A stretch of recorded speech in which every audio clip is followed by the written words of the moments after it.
Hello, ladies and gentlemen. Welcome to the SARG Superspeedway series. And this time around, the SARG guys are putting on a truck series. Last season, they were working with the Grand National Series in the B car. This time around, we're working with the trucks. My name is Sam Dyer. With me is Tyler Riggs. And Tyler, it's a Superspeedway league. It's going to be a lot of pack racing and a lot of luck on some drivers' hands. But overall, I mean, we've got a lot of new faces for this season, and it's going to be a fun series overall for everyone to be watching. Oh yeah, I love. Not only do I love the trucks, but these super speedway races, folks, especially these plate tracks. It takes kind of a hidden skill, I think, really to have repeated success. Like you said, there is luck involved at times, right?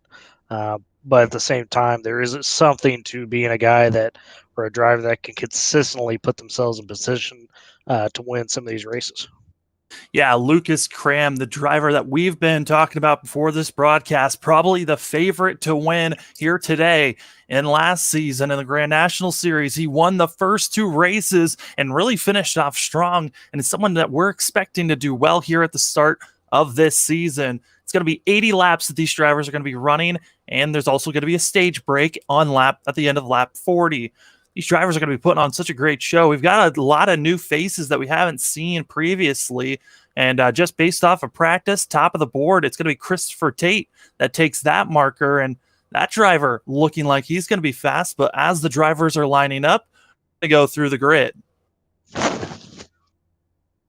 We talk about Lucas Cram, and there he is. Yep, on the pole, Lucas Graham, as you mentioned, Connor Horn taking that second spot. Just only 2/1000ths off of the pole. There was 52.068 to 52.070. Then you go down on Robbie Lyons in third, Christopher Tate, the guy you just mentioned, starting fourth, Brandon Hoff starting fifth in that 9, and then Quinn Gingrich, thank you. It's a tough one. Starting sixth, Jared Darling starting seventh, Ben McDowell over there in eighth, Alex Bell in ninth, and Nick Olson rounding out your top 10. We got 30 guys here, Sam, so that'll be a good pack. And all these guys kind of, especially mid-pack on, I would say, it's going to be interesting to see what they do early on this race. Yeah, I mean, with these drivers having that stage break, you know that you're going to have those drivers thinking about being up front, staying up front. And then you've also got the other drivers that decide to just stay back and survive until the end.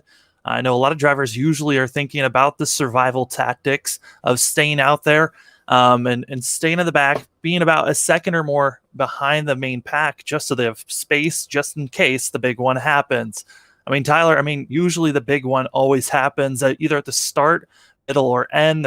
You never truly know when it's coming, but you know it's going to come. Yeah, and like you said, you got to be on your toes. I mean, whether you're up front in the mid pack or in the back, really, it could strike anywhere. I've seen the big one take place, of course, with the first front two cars. They collide, and then all of a sudden the rest of the field's in trouble.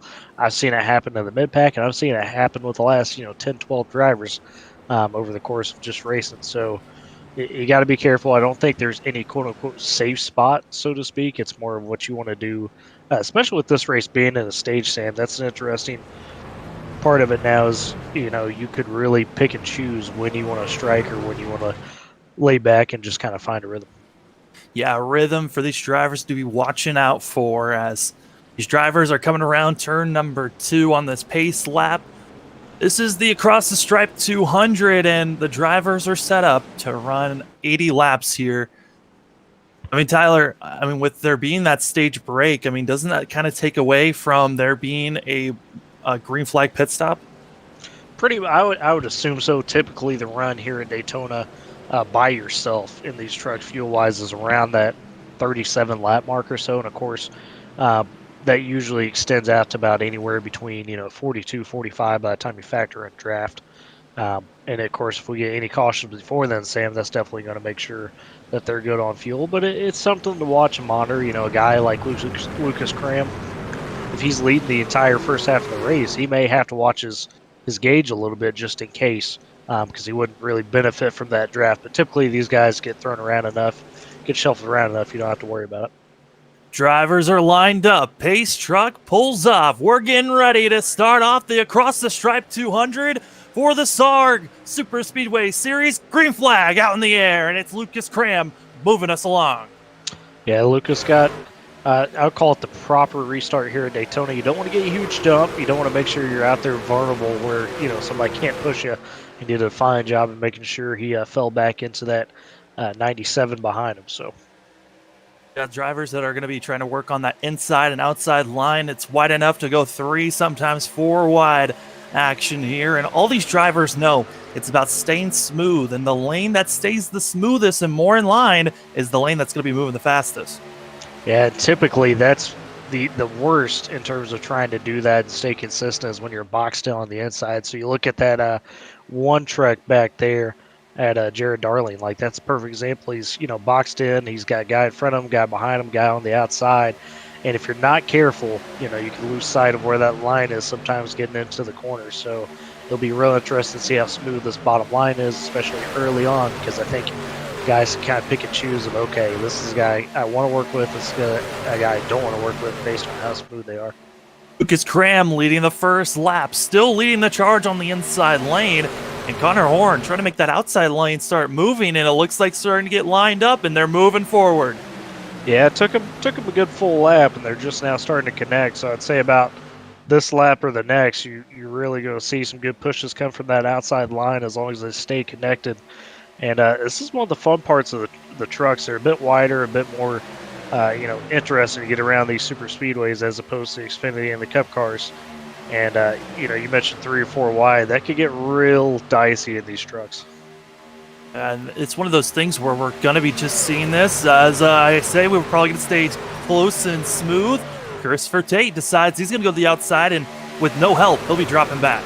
Yes, probably a calculated move to say, okay, I got a little bit of a feel here in that outside line. Maybe he didn't like what he was seeing in front of him or behind him and just chooses to drop back. We're already seeing cars in the back trying to figure out where they're going to be placed, as still side-by-side action for our front runners, and go back to about 18th place. That's when we're starting to see drivers start to back it down and stay single file. That is Jacob McMillan and in that Dunkin' Donuts machine just staying on the inside. Furthest back can make avoidance moves if needed. Yeah, and that's the proper strategy, I think, at least early on, especially with the stage.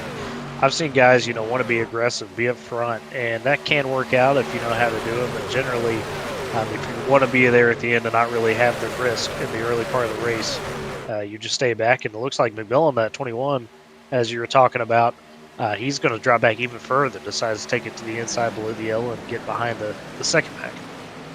Deciding, hey, the second pack's where I want to be. I think he might have dropped back a little bit too far. He's outside of that. He's running really slow. I think there might be an issue for that 21 machine. Didn't hear anything over the radio, so I just heard him say, I heard him say go ahead and let those guys by, so it'd be interesting to monitor. Saw him blink for a second there. Could have been internet issues on why the 21 felt like it was safer to drop back. Moving back up front, though, still the 44 of Lucas Cram leading the charge on the inside. Connor Horn still leading the charge on the outside. And a car's deciding to make that third lane possibly work. I believe that was the 15 of Alex Bell, but not able to make any moves. Now on the inside, that is the 48 machine that's dropping back. Yeah, Quinn Gingrich right there having some issues. He went from top to bottom. Oh, limited contact! A little bit of contact with the 51 of Gallin. He'll be trying to move back up into the track. Almost a little bit of contact. Everyone's able to stay stable for now as the 51 car still on the apron. What a save there by Stephen Gall. I mean, Gale, that's just huge. I mean, that didn't look like there was going to be contact, but it was just that little wiggle that got his rear end upset there from Gingrich. And boy, it was tough to hold on to that thing even with these trucks. Well, as we were talking about that, Robbie Lyons makes his way up to the front on the high side and now is leading the outside lane as he once was on the inside. So Lyons saying it's time to move as he'll be trying to get in front of the 44 machine, but they're staying dead even.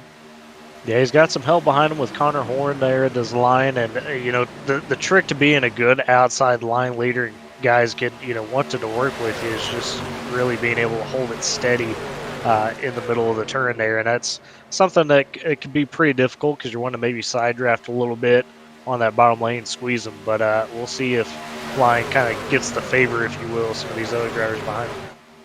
As Lyon continues to just stay and lead in the outside line, you're starting to see a very defined first pack. Then they've got two cars that are single filed up. And leading that way is the 48 and the 50 that are just staying 1 and 2 with one another, trying to stay with this lead pack. And then you've got a lot of cars staying single file behind these drivers, led by Colby Wells in this 45 machine.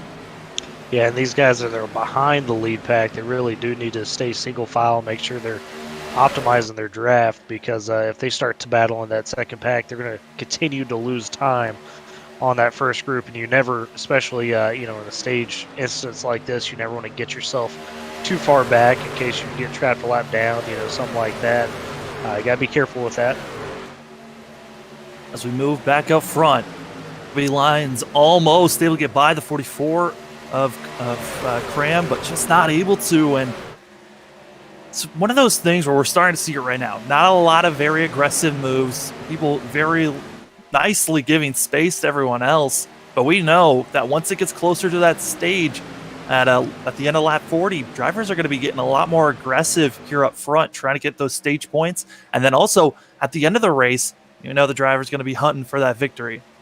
Oh, yeah. By the end of this race, guys will be a little bit more comfortable with everybody. And, that's kind of one of the other things, too. You're into a new season. We mentioned there's, new faces in this league. So that does take a race or two to kind of get used to everybody. You don't really know driving styles, so you got to kind of take that time to feel it out.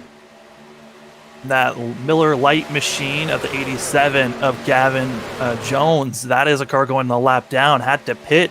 Actually, I believe started on pit road for the 87 machine, and now going a one lap down, was by himself, didn't have any drafting help, and you just saw once he got caught up to this lead pack, able to be involved with this lead pack, but just have to watch out and see how these drivers react with a lap car around them. Yeah, and you saw it right there as they were trying to morph around. I'm not sure what happened with Robbie Lyons, but he got up into that third line. He got shuffled back now to the fourth car in the outside line. So wasn't sure if that was a decision he made, to get out of there, or just maybe a little bit of a miscommunication between him and the 67 as they were trying to move up in there. Looked like it could have been a miscommunication call there as continue to watch. It looks like Brandon Hoff in the 9 machine pushing the 44. He's just been waiting and now decides it's time to make that move to the outside line. It'll be the new car leading that outside lane. And that's textbook right there by the second car on the inside. If you want to be able to make a move, you just wait till you get some top clearance. And boy, he just got it down in front of Cram right there. Now leading the inside line. We might be seeing a new driver leading a lap here as Brandon Hoff in the 9 machine moved from second in line, now up to the lead. Yep, use that 67 as kind of a conduit to get a good push, and did it just about right. And a well-earned lap lead there for Mr. Hoff.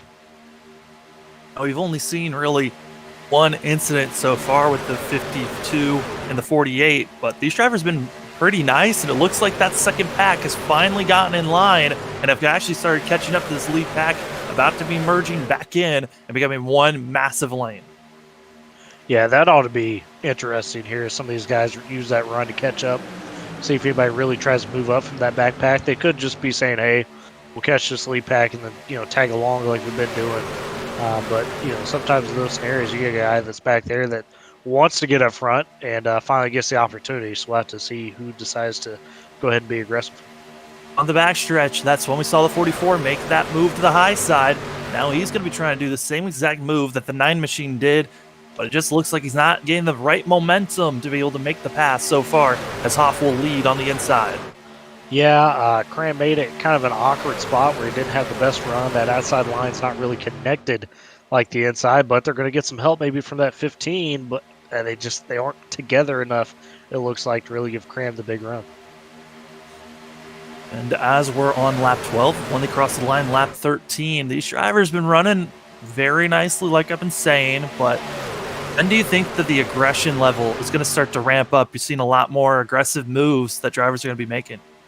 Really depends on how comfortable those guys in the mid-pack onward are in terms of, wanting to move up or stay there. If they just want to ride, I don't think you're going to see a stage 1 where, you're seeing a lot of 3 wide. I think it's going to be more 2x2, and then up front here, you're always going to have some battles no matter what lap. So we'll have to kind of see if there's going to be a different challenger besides Cram or Hoff, but these two seem to be the guys that are just controlling this race right now.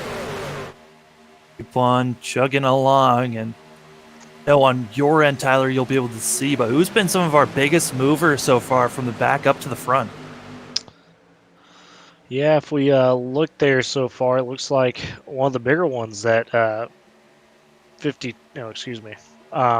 some of the biggest movers thus far would be, it looks like Mitchell Mumma in that 40 back there. He's starting 20th. He's up to about 12th or so. You got guys that started way back near the tail end. Jacob Locklear, the 84, he almost started dead last. He's up to about the mid-pack now. He started 29th up to 17. So really, it's pretty much those guys that started about, last or dead last, maybe a couple spots up that moved the most. In the top 10, I'd say the biggest mover so far has been Luke Parks in the 3. He started 16th. He's all the way up to 7th. So a little bit of early movement here by these guys. It looks like we're about to have some 3 wide for a second. And they are 3 wide. Leading the way on the outside is going to be the 15 machine. As they continue to try to make that outside line work, it's only 2 cars. We get a 2-car tandem. It's the 15 and the 24 machine. Yeah, Alex Bell and Nick Olson out there trying to make it work. I mean, hooked up, and that's tough when you get no help, but they're doing a pretty good job right now, still sticking strong in that third line. And they have been just slowly making their moves forward, but they have to stay smooth, as you saw a little bit of a bobble there by the 15. And, I mean, Alex Bell's trying to make that line work, but he just needs a little bit of more help from Olson and maybe another driver, and it looks like they're about to get that. Yeah, it looks like maybe that 25 and Dylan Parker, just mentioned him. He's looking for some opportunity to move up. He's up there in that top line. If they can get 3 good trucks up there, you'd be surprised at how much work that top line near the wall could really do. You could be outmanned a little bit in terms of numbers and still be able to push pretty well. And we're starting to see drivers trying to figure out how to get momentum and start moving forward. Park decides to dip in the middle lane, then bring it back up after getting that momentum from the draft. And now you've got 3 connected quite well on the outside line, about to be 4 with the 4 machine joining them along. That's Christopher Tate. And the middle lane only has 3 machines. That sucker hole might just start dropping them back if they cannot get more drivers in the middle. Yeah, it's the worst place to be in this situation is that sucker hole, that middle line you're referring to with Graham and those guys. Because typically what's going to happen is nobody's going to help you. You're stuck with who you got, and then everybody's going to choose to be either outside or inside, generally inside of you. But it looks like maybe Christopher Tate dropping and then going back up. So now you got 2 guys left in the sucker hole all of a sudden. Yeah, this is... and it's hard to look at, as Luke's Cram is going to be leading the way in that middle lane, trying to find any help that he can. It looks like some drivers decided to dip down and try to help out, as they are now still 3 wide, but that's back battling for about 8th place. Yeah, Nick Olson and Bell there decided to kind of swap spots and fall in line that top side. Maybe I guess they didn't feel like they were getting a big enough run in the third line, so take advantage of it. They're both guys you mentioned on the move, started just outside the top 10, and they've slowly worked their way up here. Well, it's one of those things where I'm kind of shocked to see them trying to go 3 wide here when we hit the lap 14 marker. Is Alex Bell dove it down.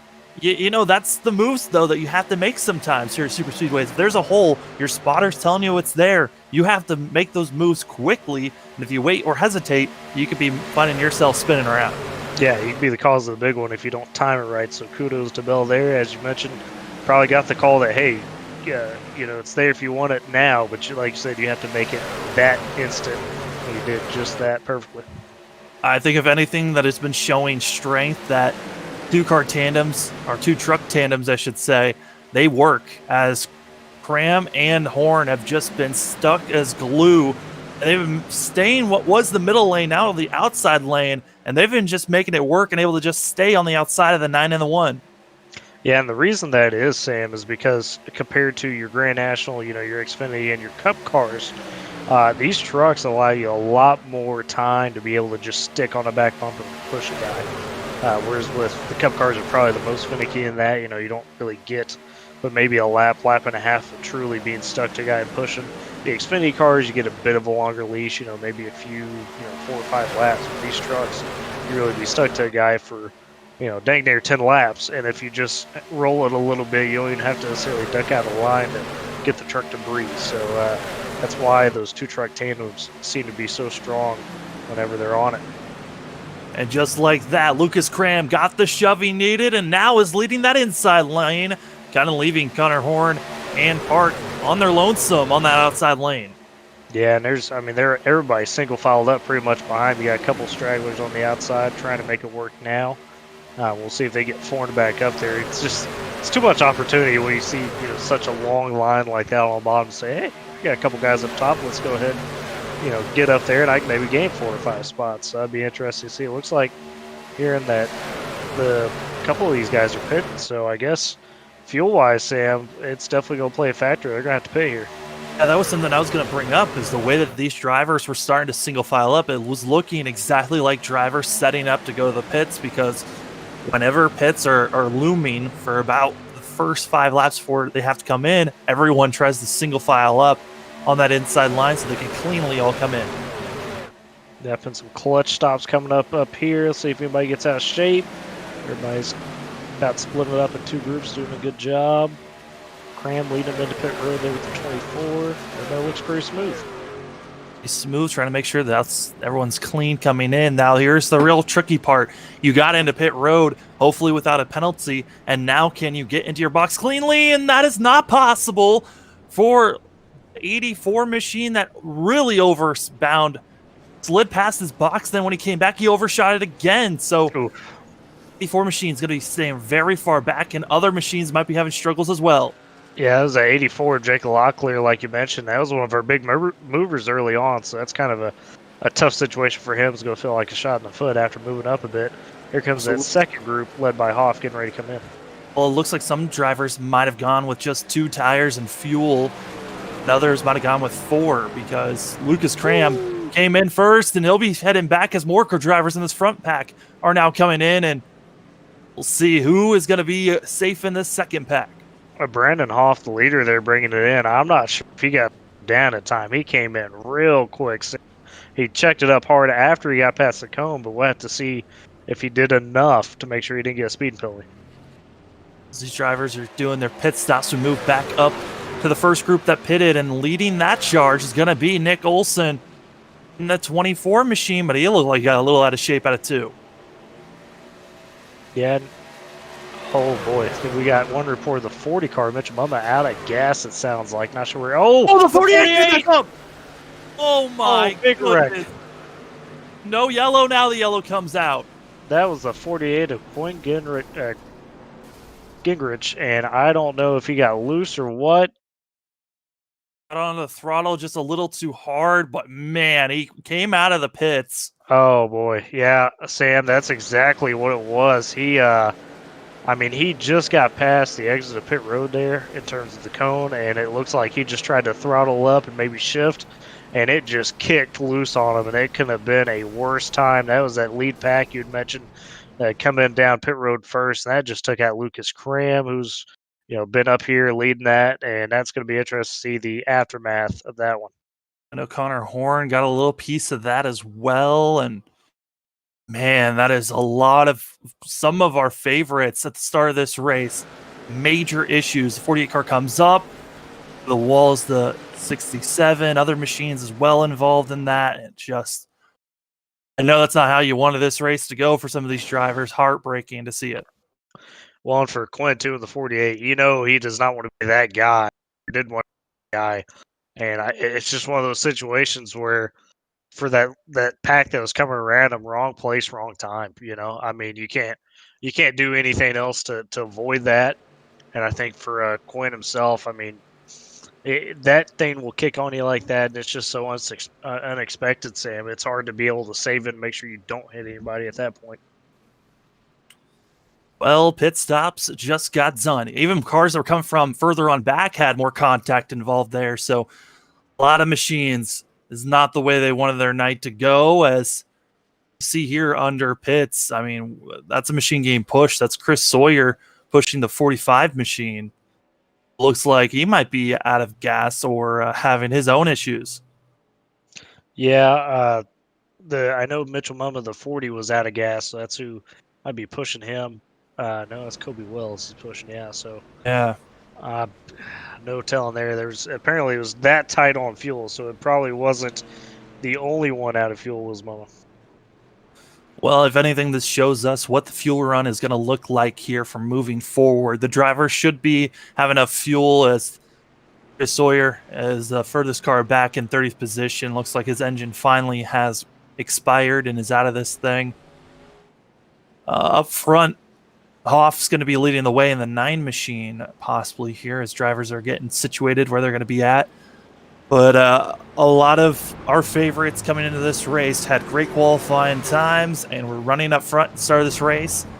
shows you, I mean, even if you're up front running well, you're still not safe anywhere.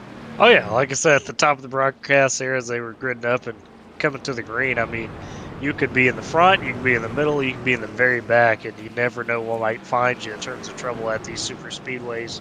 And if that's not a perfect example of it, I don't know what is. As drivers are trying to get their laps back, as a lot of them were one lap down, it looked like. So a lot of drivers coming in, trying to get service here for damage. But looking at where drivers are at, I'm trying to see once our telemetry gets set up. I believe Alex Bell in the 15 should be leading the way. Yeah, and I'm not quite sure. Maybe Nick also hit it, I believe, maybe from that spot up there. So that'd be interesting. Yeah, it looks like you're correct. Alex Bell is the guy there. So Nick Olson did come in by Olson. What do you think he gained there from kind of pitting a second time so soon? I mean, there's always the potential of getting grip and just making sure that he's got enough fuel. Some of these drivers, they came in and had some pretty short stops. They might have felt like they just didn't pack in enough fuel to make it to the end. So come in, make sure you're good. If anything, maybe come in, pack it with fuel so you have less fuel when you come in and pit at the end of stage one for these drivers.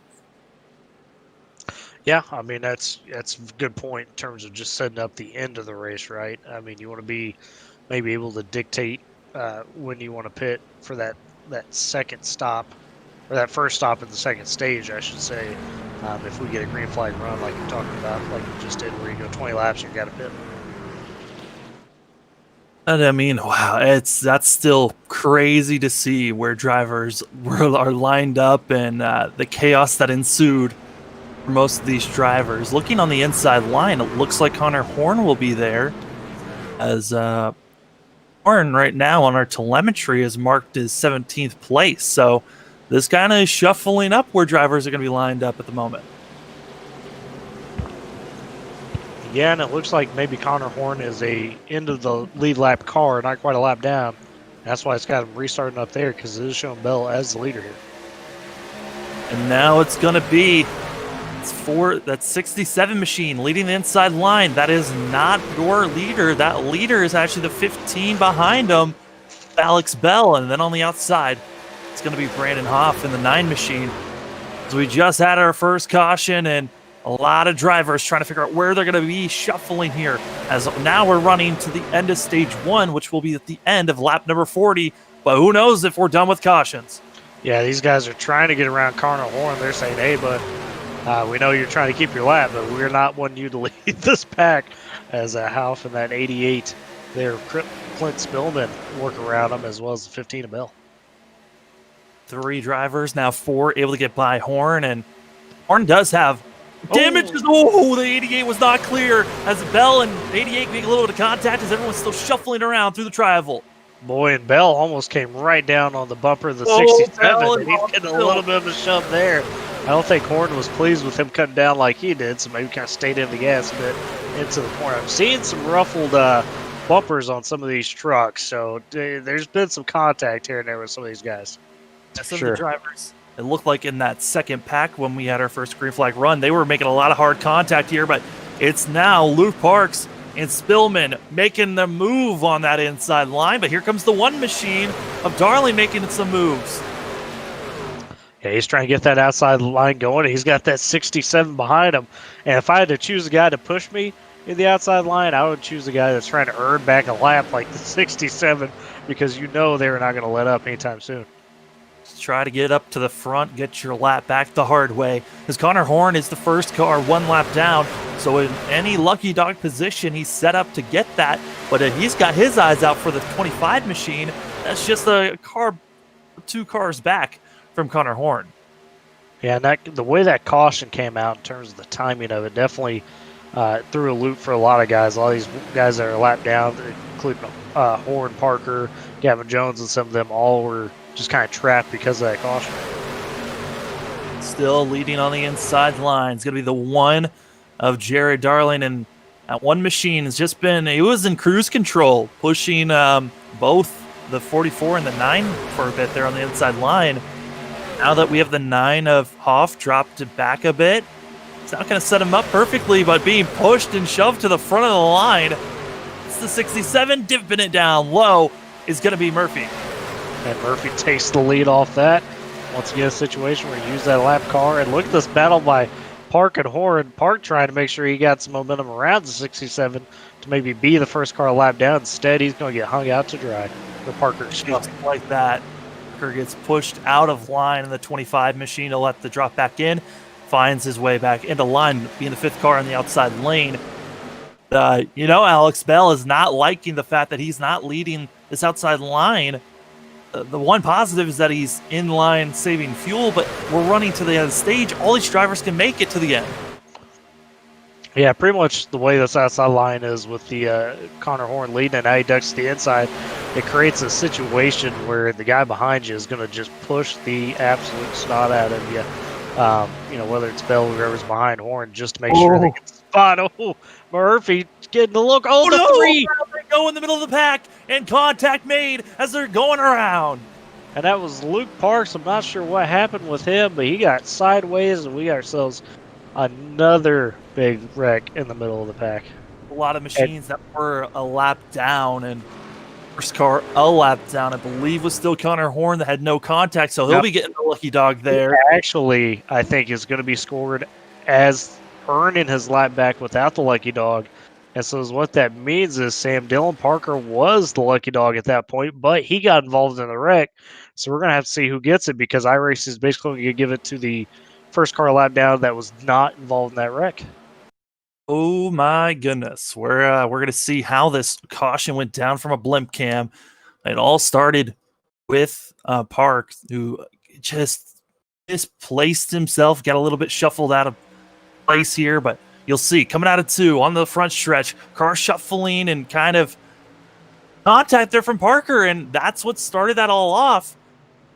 And I believe the car that got the lucky dog is going to go to the 87 machine.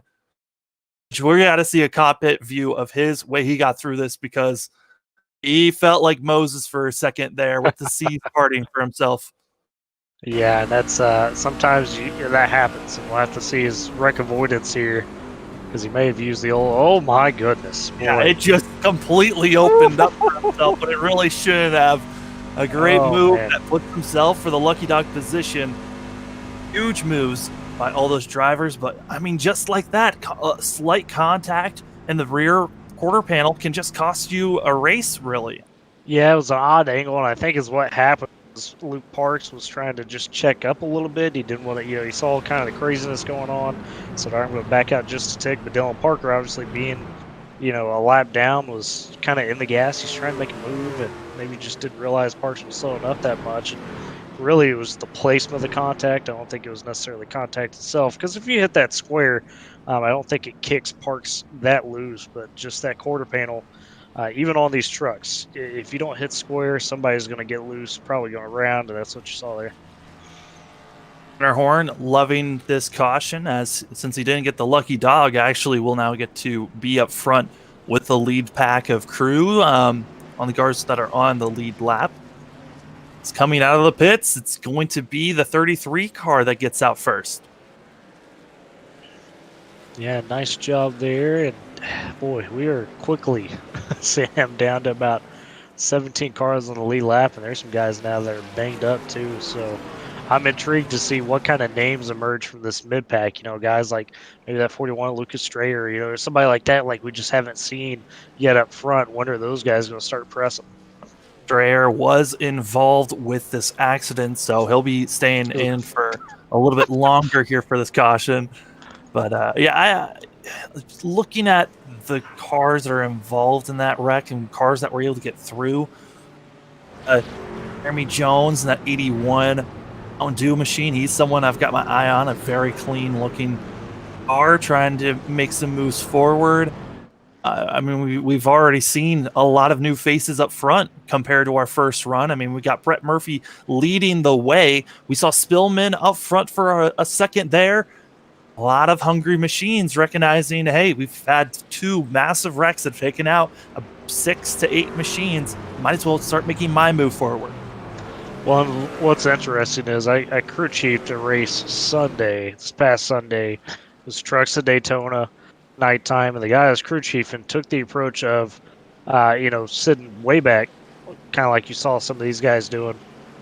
And he waited for about, probably I'd say about halfway through the race, Sam, where you finally had a couple of big wrecks that took out some contenders, and they started to make his move. So a couple of these guys, you mentioned Jeremy Jones and some of those other guys, maybe that's what they were kind of playing it on.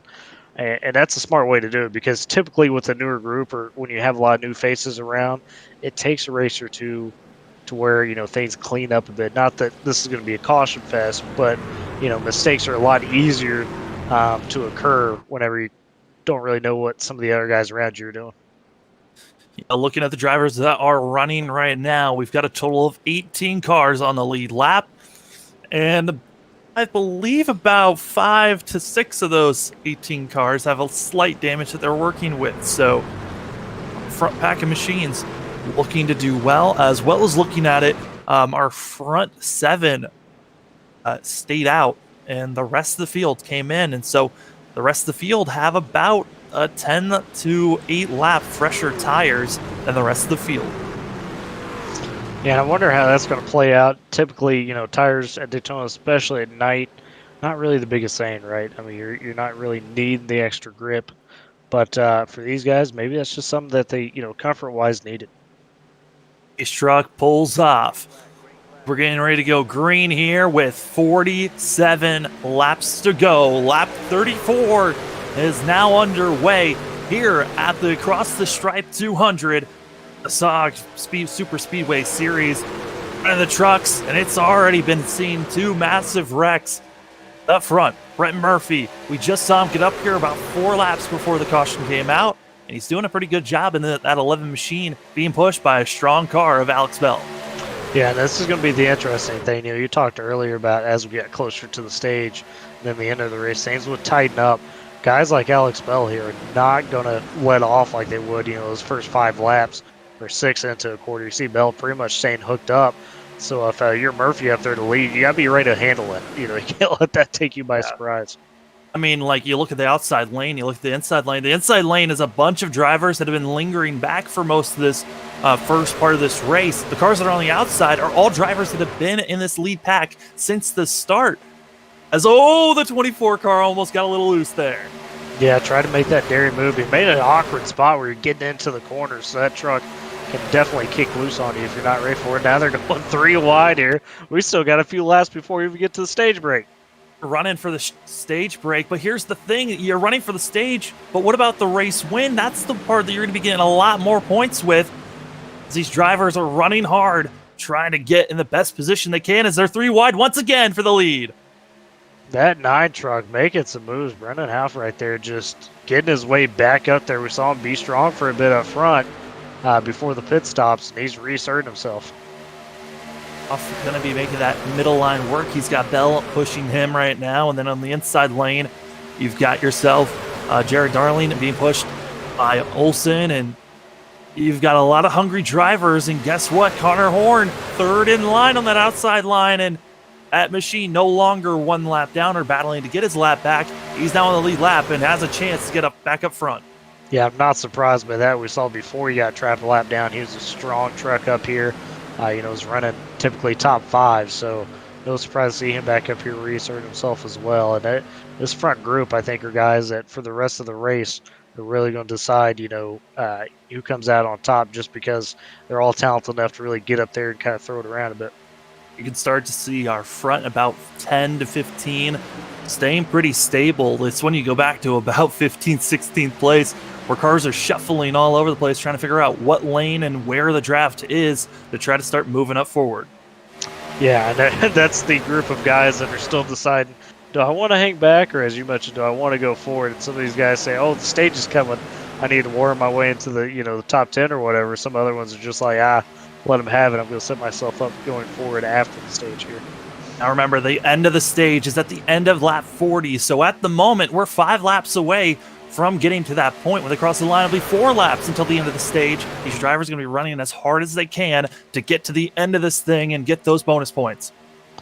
How about that one truck on the inside, though, Jared Darling? We see him kind of up here. We mentioned his name a couple of times, but he's really up here now trying to maybe steal that stage over some of these guys like Bell, Olson, and half of it. Think of before we had our first caution, I would have said that Darling was just lingering back. He was about third in line on the inside lane for so long that he kind of was sneaking under everyone's eye. Now that a lot of these top contenders been taken out so far, now he could be one of these front drivers that's trying to make that inside line work, but it looks like Hoff got pushed far enough. He could drop down. Yeah, another thing that factored in there for Hoff to be able to get that is the inside line. I don't know what quite happened about third, fourth in line. They had a bit of a checkup, and that took away enough momentum and really, really magnified Hoff's run there. Now Hoff leading the inside lane. Alex Bell leading the outside lane. All these drivers trying to figure out where they're going to be shuffling around. Because now we've got Stillman on the high side, going to be trying to push Horn. And Connor Horn, I think he's the driver that is on the move and has the truck that really can move wherever he wants to go. He just might need a little bit of help. He wants to make it 3 wide. But like you said, that block was massive as the drivers are going down the backstretch. Yeah, Hoff right there. Just Nick Olson, and then 24 tried to move up, thought he had the run, and Hoff just shut it down as soon as he could. And that's put that one truck back up there at the top, leading that line now. That's another lap machine that they're going to be putting down there, and that is the 16 of McDonald that is being passed. I could be wrong. I think I am wrong. That is a different machine. Excuse me there, but front, this is it. This is the white flag for the first stage. These drivers are going to run until they cross the line. Bonus points are about to be made, and really right now it's between the 24 and the 1, but keep your eyes out for that 9 machine of Hoff. If he has space to move up, he could be making a move here for the lead. Yeah, he's pretty boxed in, though, so it would have to be a late move. I'm more intrigued to see if the 15 of Bell tries to do anything. Being on the top affords you a little bit more space on the outside, but it's more that 67. Maybe try to get the third line rolling. Starting to see the backends wiggle just a little bit with pushing and trying to shove the car as we're seeing them come down out of 4. Coming to the tri-oval, who's going to be crossing the line first here? And it's looking like Nicholson will be getting the first stage here in this new season as caution is out. Stage 1 is now finished. Boy, if that was the end of stage 1, I can't wait to see what they do at the end of the race. My goodness, they're about 4 wide there as they're coming to the flag. So this ought to start ramping up pretty hard here in the back half of this one. Olson going to be making his way to the lead, and looks like Hoff second, Murphy third, Darling fourth. And, all those drivers putting in as much work as possible. And really, I mean, with the end of the stage and the way that you saw cars making those moves, I mean, is there anything that those drivers could take from them crossing the line there, running to the end of the stage to the race? Oh, yeah. You could always, especially if you're a guy like Hoff or anybody behind Nick Olson that tried to make a move, you could say, okay, this is what worked or didn't work, there at the end. And, it helps with your timing if you've seen it a time or two earlier in the race of what you want to do at the end. If you find yourself, in a spot where you feel like you could just make that last move to get you enough momentum to get to the outside or inside of the leader. Well, that's the end of stage 1. There's still plenty of racing action to be seen here at Talladega. That is the end of stage 1 here for our first race of the season's drivers are going to be coming into the pits. As they're coming through, the real thing that these drivers are going to focus on is not sliding through their pit stalls. And here under caution, it's going to be a lot easier to not slide it like it was during the drivers that were sliding during green flag pit stops, just because of the pressure that was under them. It's not the pressure, it's that braking. I don't know, it's the old tires, even on the Superspeedways. I mean, you've seen me do it many a times. I'm notorious on green flag stops of at least probably sliding past my box a little bit. And that's in part because it's so hard to judge your new braking zone when you have to slow down that much on some older tires. Drivers that are 1 lap down could be trying to do a wave around here with all our lead lap drivers coming into the pits. Only issue with that is for those drivers that might be thinking about a wave around is they could be putting themselves into a hole. They might not have enough fuel to make it to the end, even with a green flag pit stop. Yeah, and that really, I don't think the gamble's worth it to take the wave around, just as because you mentioned the way that played out.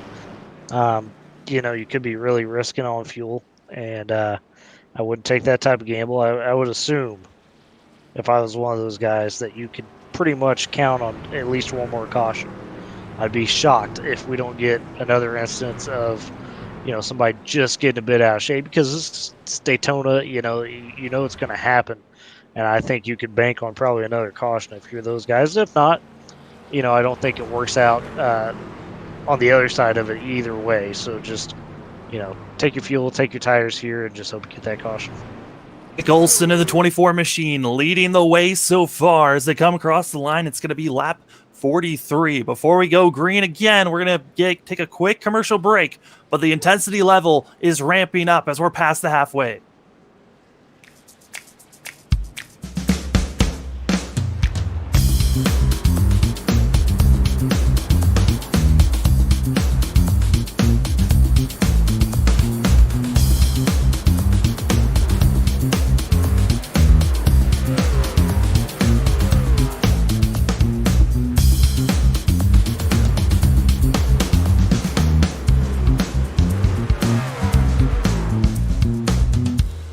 Since the VFW was founded, their mission was really to look out for the veterans community, to make sure that our nation upholds its promise to really care for the service member, the veteran, and his or her family. There are several ways that the VFW fights for veterans today. The top services include disability claims assistance, advocacy on Capitol Hill and with the Department of Veterans Affairs. We also offer scholarship opportunities, and then also volunteerism. For me personally, when I came back from Iraq, my life experience was drastically different from those around me, and the veterans of foreign wars really spoke to me. The reason I would encourage veterans who have served overseas today to join the VFW is because this is your organization. The VFW is for veterans. Every generation, a new generation of leaders steps up in the veterans of foreign wars and fights for the veterans community. The Veterans of Foreign Wars. No one does more for veterans. For more information on the VFW, go to ahctv.com/sacrifice.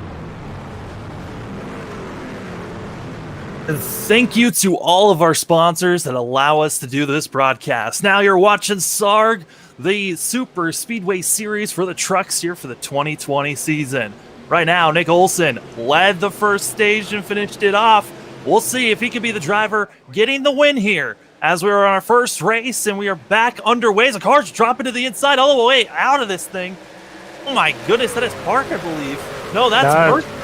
Britt Murphy. I'm not sure what's going on. I think it said something with the screen issue maybe, or something disconnected.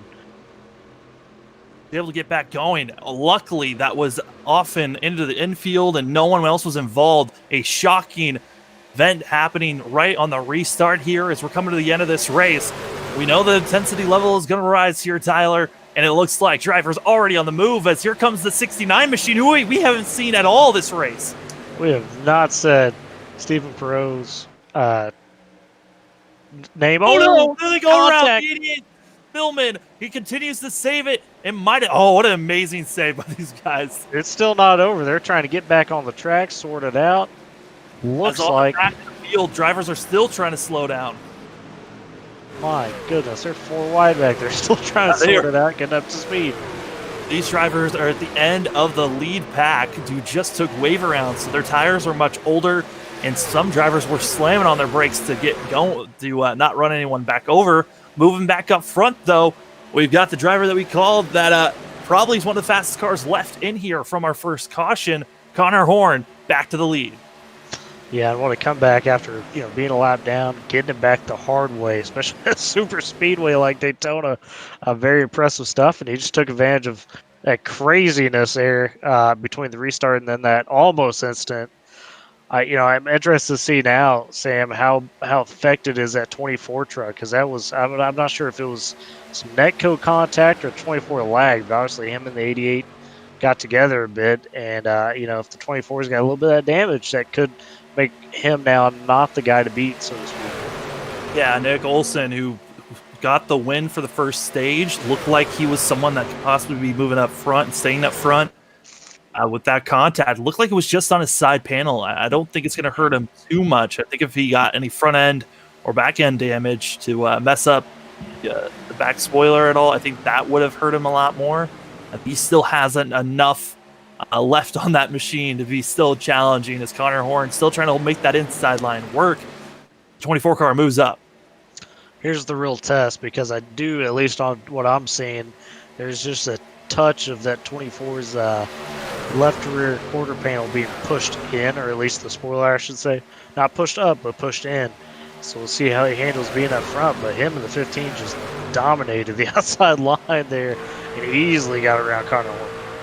You're seeing here, I mean, these drivers are so close. This is a bumper cam from Alex Bell, who then is seeing that 45 machine moving up and trying to make a blocking move. And, you know, you talked about it. I said that he was damaged. The 41 is right there and is making that Pikachu car move.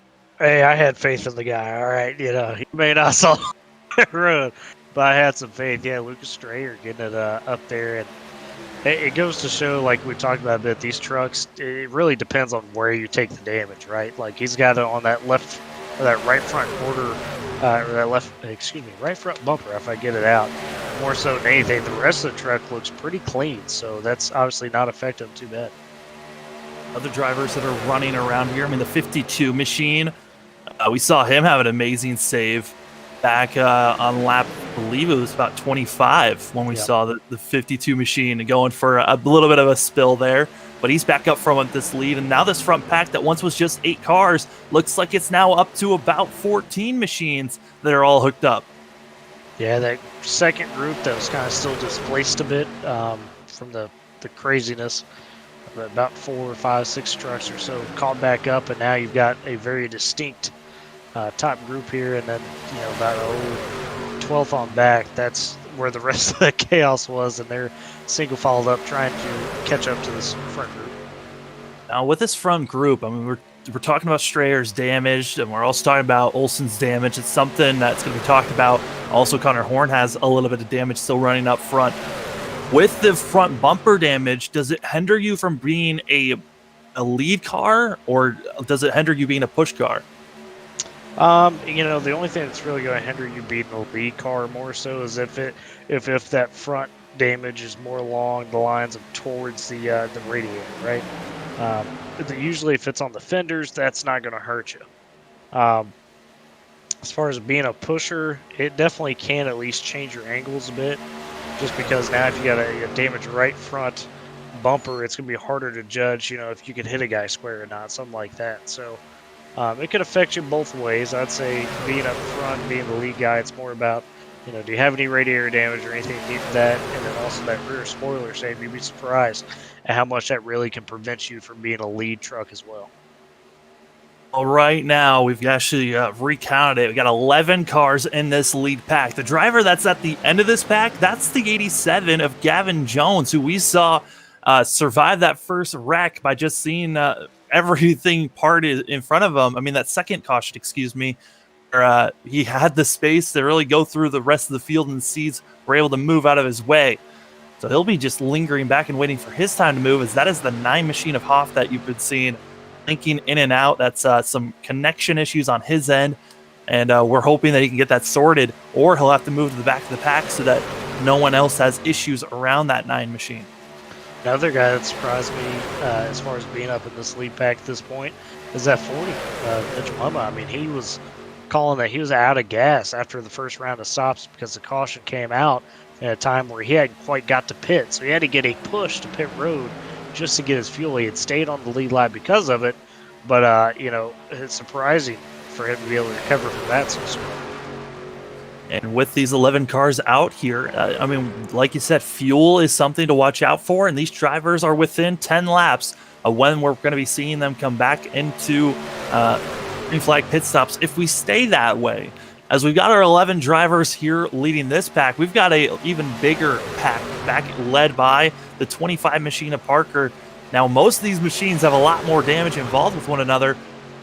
We've got ourselves about, say, 10 to 12 drivers in this second pack, but the only issue is they're almost about 5 seconds back from our leader. Yeah, the good news for them is, though, they really haven't time since things have settled out. They pretty much stayed about just over 5 seconds back. At certain laps, they've gained a little bit. So as long as they can do that and not continue to rapidly fall, it might work out because this first pack is going to have to decide, do they all pit or do you split up in two? Because we've got a small enough group in this first group where they legitimately could probably all pit at the same time. We talked about wave around drivers having issues, and Dylan Parker hit that limit on lap 21 on these tires and fuel, and the 25 machine has to come in by himself. Other drivers that are running up front, they are actually not up front, but running in the second pack. They're going to have to think about pitting. Lucas Cram, who was our pole sitter, still running out there. He's one lap down. He'll have to think about pitting as well as the 26 machine. Yeah, and for Dylan Parker, I mean, that's why I was saying, the risk is not worth it, because you mentioned the big thing. He's got to pit by himself. No draft help. It's going to take so much longer for him to get back going that everybody else that's going to pit in a group here are just going to gain so much time on him. That is your second group, now being led by the 4 of Christopher Tate, as now here comes Stanley, that 26 machine coming into the pits. Now we move back up to this front pack that are trying to get by lap machines now, and able to continue moving forward. Alex Bell leading this front pack, and behind him, Connor Horn. Yeah, now you got some guys that pitted after Dylan Parker, some of the stragglers there, and you saw him pass. You mentioned Brett Murphy, who that's a tough break for Brett, right? I mean, at the start of that stage, got out of shape, and he's trying to do his best to recover, but he's getting no help. And boy, it's getting a little dicey up here for the lead now. Very dicey for our front runners. They were 3 wide, still 3 wide further on back. Almost thinking about going 4 wide for a second there. And stuck in the middle was the 1 machine, who now finally found himself on the inside lane. Really, it's just been shuffling back and forth between Connor Horn, Olsen, and then it was Bell. Bell's just lingering in 3rd place, second in line on the outside lane. Bell's definitely been the guy that's been the most willing to push people to the lead, right? He hadn't quite said, okay, I'm going to take the lead. He's been very willing to either push Olsen, whoever's been in front of him up there. It kind of has been the dominant pusher from what I've seen out there today. So it'll be interesting when we get down to, the final laps. If he's still up there and around that, is he going to be the conduit for somebody to say, okay, I'm going to choose this line because I know that Bell's going to be able to give me a huge shove. Yeah, these drivers all trying to figure out how to get by cars that are now going a lap down, as that was the 25 machine that just got put a lap down again there. And this has been a blast to watch, as we now have only 25 laps left. And as the drivers continue to run, we're about 6 to about 8 laps away from green flag pit stops. If we continue on the way that we are, this is the Across the Stripe 200. My name is Sam Dyer. With me is Tyler Riggs. Now, if you want to see some articles based off of racing, all types of racing, go check out acrossthestripe.com. They have a fantastic wide range of articles that will help you get to see all the news on the racing surface. Up front, it is Nick Olsen leading the way on that inside line. And Tyler, with all these drivers inching closer and closer when they need to pit again, do you start to see everyone single file up here in the next about 2 to 3 laps, or does it go even further than that? I think it should be similar to a mirror what we saw in that first stage. It wouldn't surprise me. Maybe it goes, a few more laps beyond what we saw in the first stage, just due to the stage break obviously leaking over. But we've already seen, a lot of these guys that were kind of in the back, a lap down or whatever already, they've already straggled into pits. So that tells me that you might see this stretch out to closer to 65 than everybody pitting at 60. Continuing to do well out here is the 24 of Nick Olsen. Nick Olsen was our stage 1 winner, and we'll see if he can sweep it with the stage and getting the actual win here at Daytona. Coming to 23 laps to go as we are inching closer and closer to the pit stops. And I'm looking at the telemetry, and second pack of cars, they are not able to move or gain. If anything, they've lost a lot of time on this front pack because of all the cars that have pitted that were in that second pack have now joined this first pack, and there's just too many cars now for anyone to start gaining on them. Well, and to illustrate that, when we talked about them the last time, they were about 5 seconds back between the last car of the first pack and the first car of the second pack. And now, as you mentioned, all the guys kind of straggling off and pitting on their own, doing their own thing. That has caused that second pack to lose a whole 5 seconds plus, and that's, not in the range where you want to be. Usually, if you could have kept it within about that 5, there's a chance that you had a clean set of pit stops. You could really gain some time to get back up there with the lead pack. Now it's going to be that much more difficult knowing you've lost all that time.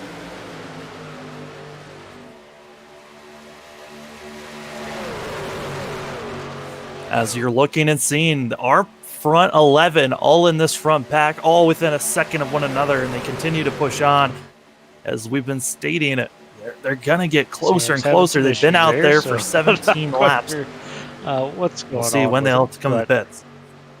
We'll work that out here in a minute. And Nick Olson still up front, still leading this front pack. And, I think here soon we should start seeing maybe single file out a bit. Although they've stayed 2x2 pretty well, Olson and Bell. Bell seems to maybe not be the best lead guy, but then again, he's not really getting the same push that he's been giving people on that outside line.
Those issues here in Discord, so now they're starting to finally get really single filed out. Alex Bell's taking the lead over Nick Olson. You can see pretty much the rest of everybody else behind him really starting to single file out, and I'm hearing some of these guys starting to maybe come down pit road. We'll see if this time by the leaders decide to duck down. Not this time by. I'm hearing maybe next time by for these guys to go ahead and come in and pit.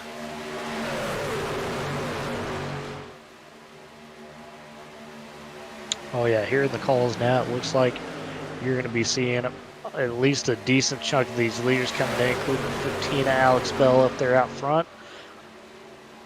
And some of these lap cars maybe as well being able to come in with them. So that's going to be an interesting difference here. And maybe some of those guys in the second pack as well on back. They get ready to come around 3. The 1, the 11, and the 25, I believe. I know the 11 and the 25 probably don't have to pay here. The 1, Jared Darling, he's going to be an interesting spot if he decides to stay out. Here they come.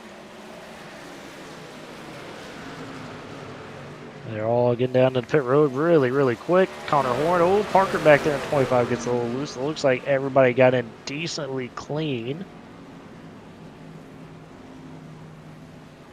And we got the second group as well back here in that 4 and everybody else pitting. And it looks like that first group is in clean. Connor Horn gets in clean to his box in the 67. And Jared Darling now takes over as the leader. He's got a couple of the lap cars behind him, a couple of guys of Mitchell Mumma, the 50 there of Derek Newsom. Some of those guys did not pit with that first group, and they're going to be coming down pit road this next time by.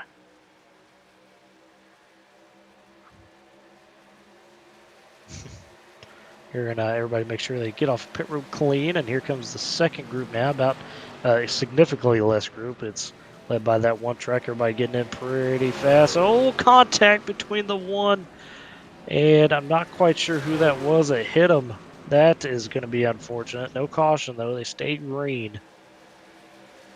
To find out who that was that hit Jared Darling there. The 81, I believe. Yes, it was. The 81 collided with him a bit in pit road. Be Jeremy Jones, who had hit him and lost it and had to collect it again. Sam, you back with us yet here?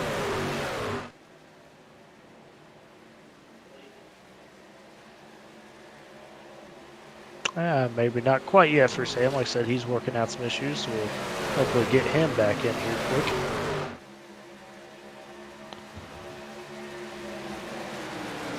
And it looks like everybody's getting ready to cycle out. They kept it clean out pit road.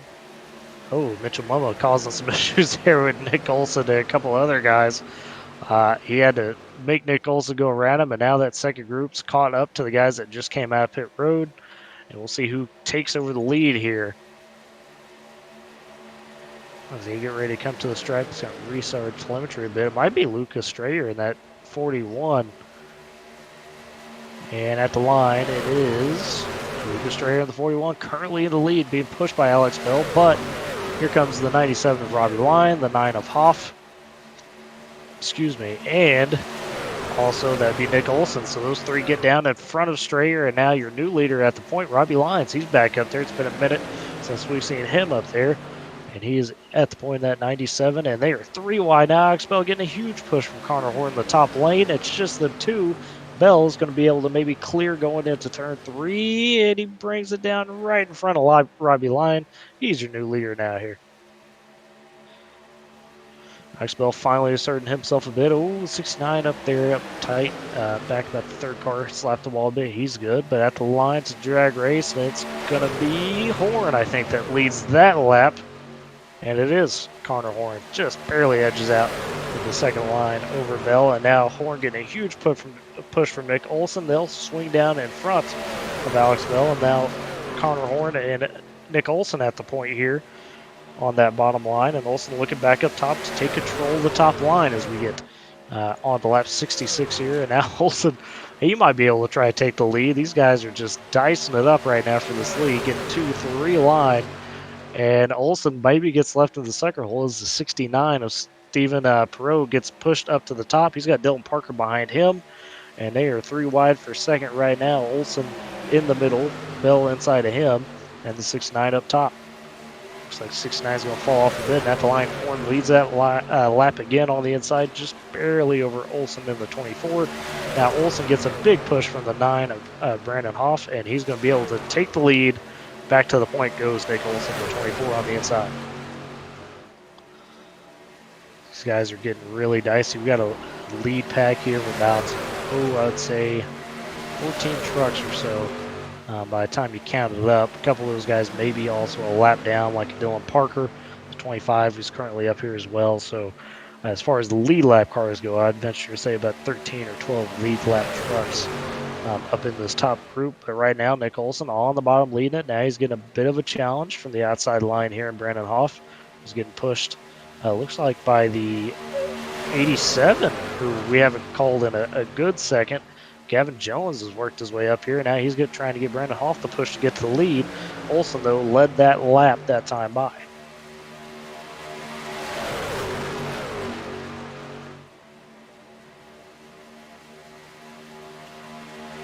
All right, and still having some issues they were saying, so he's trying to iron them out. But for now, I'm just on it for you here as we got the 9 of Brendan Hoff on the outside there. You see it, Nick Olson on the inside. They've been toe-to-toe. Oh, contact back there with the 69. The 15, Alex Bell gets caught up. And the wrecking old Bell back up the track. He slaps the wall. We got a truck on top of the roof, and there is a big one there coming out of turn 4. Caution is out. And as a heartbreaker for Alex Bell, looks like him and the 69 got together. There's some good trucks just taken out in that one. Caution flag flies here at lap 68. 69 officially as they came across the stripe. And it looks like the 69, as I mentioned, Stephen Perot, he's out. He's smoking. The 50 of Derek Newsom, who just worked his way up there. He's toast. I have to see how bad the damage is for Alex Bell. He's not smoking, but boy, he took a big slap to the wall into a couple trucks there. And that started with Bell and the 69 of Stephen Perot. They're coming into 3, I believe, about middle of 3. And Bell was in the middle. And it looks like the 69 of Perot looks like maybe got a little bit of help from the 25 of Dylan Parker, one of the lead or the lap down trucks. He just shoved him into the corner. That got the 69 loose. I got him into Bell. Bell tried to save it, but he made some contact with a few other trucks, and eventually it got thrown back up the track. The 52 truck of Stephen Gale. Unfortunately, he was up there running good. He got flipped over in that, took a big tumble. The 30, was that the 30? Yes, the 30 truck is well involved. Oh boy, a lot of 33, excuse me, I believe, of Jonathan Cuevas gets involved. He's probably toast for the day as well. So a couple big time contenders, including Alex Bell being the biggest, swept up in that one.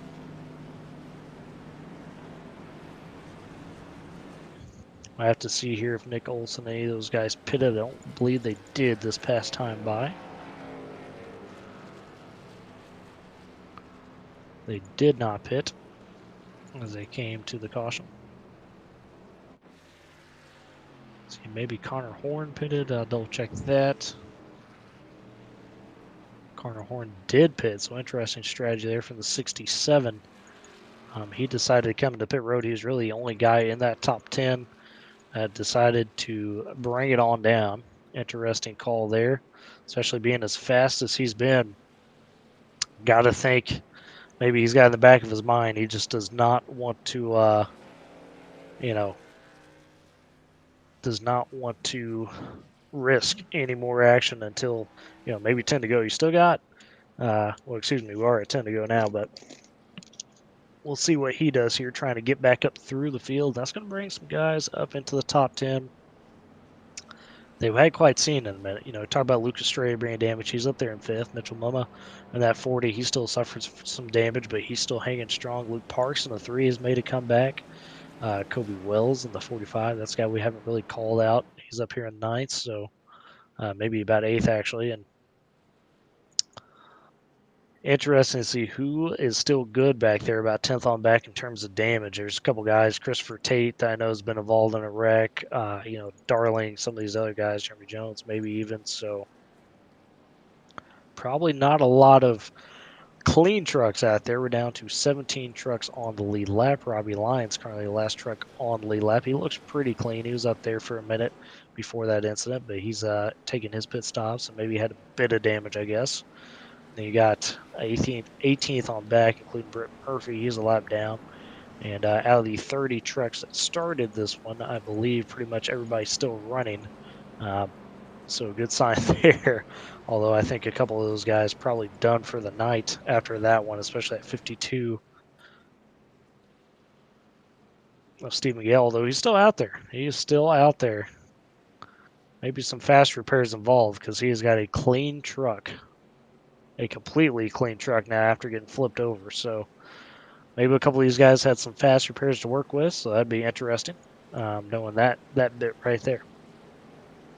Coming back to the 1 to green here, getting double fouled up. It's going to be Nick Olson on the inside there in the 24. He's going to have the 9 of Brennan Hoff on the outside and push Nick Olson's the 87 of Gavin Jones, kind of a guy we've mentioned sparingly here, but he's worked his way up there. Be taking this restart, going to lap 72 once they take the green. Be under 10 to go here, and it's going to get real dicey with these guys. I mean, now you got, some of these fast guys, Bell and a couple of those other guys that are still in this one, even though they suffered that wreck, maybe could find a way to rebound and get back up there and challenge for the win. So we get ready to take the green flag here. Pace strict coming off turn 4. And it's going to be Nick Olson, as mentioned. He's been stage one, been leading up front. Has pretty much asserted himself all the way here. And now with a couple more challengers gone, it could be his race to lose. Green flag is back out here as we get to lap 72. Nick Olson with a decent jump, getting pushed there by Gavin Jones as they go off into turn 1. And Hoff got a bit of separation between him and Lucas Strayer on that outside line. We'll have to see how that kind of connects, as you already got a couple of these guys. Alex Bell starting maybe a third line up there to try to get back up. You see him creep in there. Him and Connor Horn have hooked up, and all of a sudden they're in the very top line, and they're getting a huge run down the back stretch. We thought Bell might have been done after that one, but he is still here. Meanwhile, though, up front, Nick Olson and Brandon Hoff going at it. Hoff getting a good push from Strayer going into turn 3. Has the slight edge into 3. Is he going to be able to get the run off? And here comes Nick Bell. Connor Horn up in that top lane, or Alex Bell, excuse me, I said Nick Bell, just getting it done in that third line, and it might be Bell that leads this lap. We'll see at the line. It is I believe Olsen led that one. It was Olsen that led the lap, but Bell able to get second officially on that lap.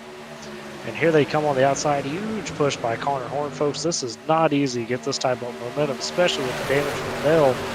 And Bell get a little loose there, able to corral it. And I can confirm that these guys did have the fast repair to work with, which explains why some of these guys did fix their trucks there completely. And that third line started to break up as Bell bringing it down now. He's in the lead. And that 15, and he is happy with that huge run all the way from the third line, all the way from the back of the pack to the lead within 2 laps. Him and Connor Horn just got hooked up, and I don't think Horn has let off the gas since he's hooked up with that 15. And at the stripe, it's going to be Bell in the lead now on the inside in that 15, and Hoff. Oh, contact, and there's another wreck back there about 8th or so, and the caution is back out, and it's another big one here. A couple of these guys had already blown their fast repairs, so we might have some guys out of this one now. And the caution's out. See the 87 to Gavin Jones there, who's doing good. He has got some damage on the front of that truck. We'll have to see where that started. Oh, okay. So it looks like the 3rd truck in line on that top line. Looks like right above the 1 truck of Jared Darling. Trying to see who that is. As the 33 of Jonathan Cuevas had just mentioned, he was one of the guys that had taken his fast repair. He came down just a tick on the 1 truck there, and that caused them to collide. And Gavin Jones, fortunately, an innocent bystander in that. A lot of these trucks, the 45, the 2, 48, the Gingrich, a lot of these guys just got some heavy, heavy damage. Got some smokers out there for sure. We'll see if that officially knocks a couple more guys out of the race. Mentioned they did have the fast repair to work with. Now I got to wonder too here. Alex Bell, your leader, he does have a little bit of rear end damage. Did not take his fast repair. He's in the driver's seat here. I can't imagine any of these top 5, top 10 will bring it down pit road. This is, you got to run what you got here at this point with these guys. So. It wasn't admin caution that came out. It was Lucas Cram that threw it. Cram obviously was running strong earlier in the race. He is currently a lap down. Back in 2030 was our pole sitter, but got involved in a couple of these wrecks. Steve Miguel, another guy that got involved in that wreck, who had just used his fast repair after flipping. They were getting flipped in his truck in that 52. They're swinging by pit road this time. We'll see if there's any takers. I mentioned Alex Bell, the leader, does have some damage, but it looks like he's going to pass. And for the most part, the top 8 are going to stay out. And I think you're going to see some of these guys behind him in the top 10 or so come on in. Yeah, you got a couple takers. Christopher Tate, Gavin Jones. Seeing Robbie Lyons back there. Lucas Cram, 69 Stephen Perot, 33 Jonathan Cuevas, excuse me. They're going to go ahead and come on in, and Lucky Dog himself is going to be Brett Murphy on this caution S users, because he's got a decently clean truck to work with, and a guy that we saw up there for a little bit before he got involved in the incident. So this is the break he's needing. That brings us back to 18 trucks currently on the lead lap. I think we've got everything situated. I think I'm back to action. That's quick internet issues, but man, that was a wild last wreck that those drivers had. Oh man, it was unfortunate because for Jonathan, he just moved down on the one a little bit, Sam, and as we talked about it. It doesn't matter if it's the middle of the pack, the back of the pack, the front of the pack. You get in traffic and somebody gets turned around, it's just all chaos breaks loose after that.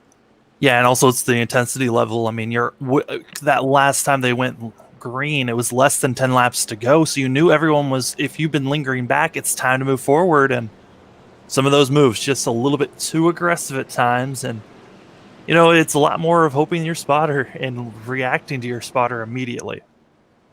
Yeah, no doubt. But one of the moves that was aggressive but worked out perfectly. How about Connor Horn and Alex Bell on that outside? I mean, from the back of the pack, they chose that third line, had maybe 1 or 2 trucks behind them the entire time, and just pushed all the way to the front. That's some real communication right there, folks, to be able to do that, because that means Connor Horn was just stuck to the back bumper of Bell, and that's a tip of the cap to Bell to be able to control that thing, especially in the corners. Sam, I mean, as well as I do, if you take a good shove in the corners, that's most of the time enough to just kick you loose and cause a big wreck. Yeah, corners, tri-oval, both of those places are deadly whenever you get pushed by someone. And like I said, very talented by these guys, able to hold on. But these guys have been up front the whole entire time, so I'm not surprised at the fact that they're able to hold these pushes because we've seen Horn being pushing everyone, Bell's been pushing guys. That time we got to see that Bell could handle it, and that 15 truck has just been up front all race long. Sam, back to a little bit of issues there in Discord, so we'll have to work that out again there, unfortunate. So, technology, folks, sometimes it's tough to work with. So, but they are double file here, so they're getting ready to bring it back green as we come to what would be 3 to go in this. We're going to have 3 laps on this restart. It'll be a natural, no green-white checkered involved in terms of this restart. So, still have an opportunity, obviously, for green-white checkered if they allow those here, but it's going to be Alex Bell now going to have Hoff on the outside of him in that 9, and then it's going to be Connor Horn, the 67, going to be the second man in the inside line, which is a huge role here. And you got the 41, Lucas Strayer. How about Strayer? I mean, another guy that's been involved in a couple of wrecks. He's prospered and fought through and been able to get his way back up here. Luke Parks in that 3 in the 6, or in the 6th place. He's fought his way up here. And of course, a guy to watch in my mind is going to be Nick Olson, currently sitting in 5th, 3rd on that inside in that 24 truck. We've seen him be strong. He was their stage 1 winner. What moves will he make to be able to get back up front? Pace truck getting ready to getting ready to get off the track, and there it is. And we're going to be looking for the green flag here. It's going to be Alex Bell leading to the green flag. It's going to be 3 laps to go as they cross the stripe. Green flag is out, and a huge push already from Connor Horn on the inside to Alex Bell. Well timed, whereas Brandon Hoff on that outside in the 9 is not going to get that type of push. Lucas Strayer in the 41 was not able to get going very well. So it's going to take a lap for that outside line to get hooked up. And here comes Nick Olson and the 40 of Mitchell Mutha as well, being able to work that inside line. They're going to be 3rd and 4th, and we'll see who makes the move first to get to the outside line. 15 getting all the action there from the 67 of Connor Horn. We have to wonder how hard, when is Connor Horn going to peak and maybe look to the outside. They're getting ready to come to 2 to go here off turn 4. It's Bell, it's Horn, it's Olson, it's Mama, and it is Strayer in that 41. And Hoff has fallen all the way back to 6 now after not really getting that push on the outside. We'll see if they get smashed and going. Oh, there's a car spinning back there. It's the 81 of, that'd be Jeremy Jones. No caution out. He got hooked there coming into the trial. Boy, gets it going. He's in the grass. Still no caution. So we're still rolling here. 2 to go. To turn 1 and 2, and that outside lane starting to form. You got Strayer, you got Hoff, and you see Christopher Tate in the 4 truck somehow. He's, despite having a couple instances of big damage, he's up here still rolling, still trying to get it done. And now officially the caution comes out. I think that was a admin caution there after seeing the incident with Jeremy Jones and crew. They decided to throw that one because I think it did have a little bit more than Mr. Jones. So caution comes out. We had 3 green-white checkered attempts. This is going to be the first one of those 3, and it looked like going back to the accident here is on lap 78. Getting ready to come to 79. It looks like Jones was getting a big push. Getting ready to, oh, wow, yeah. That was the 84 of Jacob Locklear pushing the 81 there, and it looks like the 81 got a little squirrely in the straightaway, and Locklear just found the bad angle and hooked his corner panel, and that allowed the 81 of Jones to spin around. He did a good job to make sure he didn't come it wrecked more trucks up top there. He swung it back down and took the contact with the 84 to make sure he didn't take out the rest of the field, and that's probably the reason for the caution there. Had a couple guys smoking as well, so quite sure who that is. It's got a blown engine up there, so maybe a second wreck. I'll dig through that. That is the 48, no, 45 maybe. Might be the, it's not the 48, it's not the 45. It is the 44, no, not the 44. 42 of Chris Sawyer, who I'm seeing that is smoking here. See if he was involved in that incident or not with Cram. Or not Cram, excuse me, Jeremy Jones.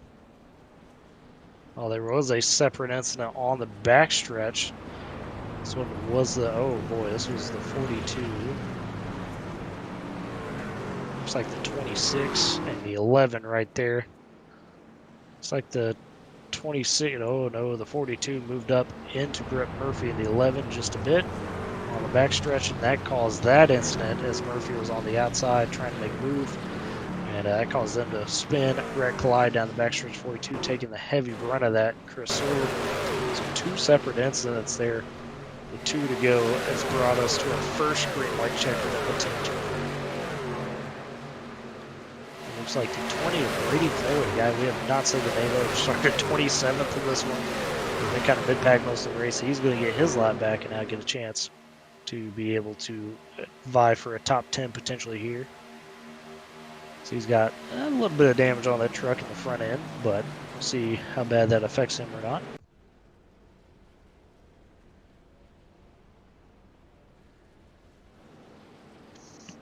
Remember, you are watching the SARG's Superspeedway series here on Flatout Racing Network. I'm Tyler Riggs. Of course, Sam Dyer is usually with me, but he's having some issues, so he's kind of just manning the controls for now as we wind this one down in the across the stripe 200 here. Been a kind of a crazy race. I mean, we've seen just about all sorts of action, a little bit of pit strategy going on, but some great battles up front.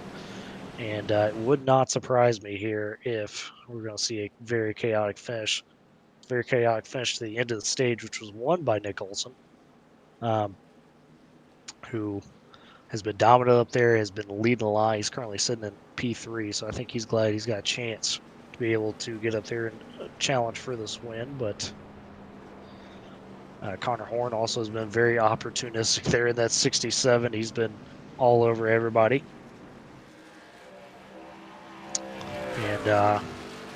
And Brandon Huff in the 9. I mean, there's at least 3 or 4 guys here that still have a legitimate shot, I would say, to be able to take this win at the line. So it'll be interesting to go as we got the 1 to go signal.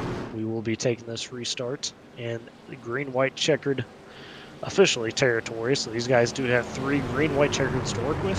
This is going to be the first one of those 3 if we, of course, need the other couple. It'll be interesting to see how we get there, but it's going to be Alex Bell in that 15. Has a little bit of a rear fender damage, but has not affected him being up front and leading this pack. Really about the last 10 laps or so. And of course, Connor Horn up there in the 67. Nick Olson sitting in 3rd there in the 24. Lucas Strayer in that 41 as well, sitting in 4th. And then Mitchell Mumma, good story here for him. 40 truck started 20th. And he's worked his way up to 5th and has battled through some wrecks and a little bit of damage. So that's your top 5 as we get ready to come to the green flag. Pace truck is getting ready to come off turn 4. It's going to be Nick Olson at 15 leading it back to the stripe. Green-white checker 1 of 3. Who's going to take it here in the SARS Superspeedway series?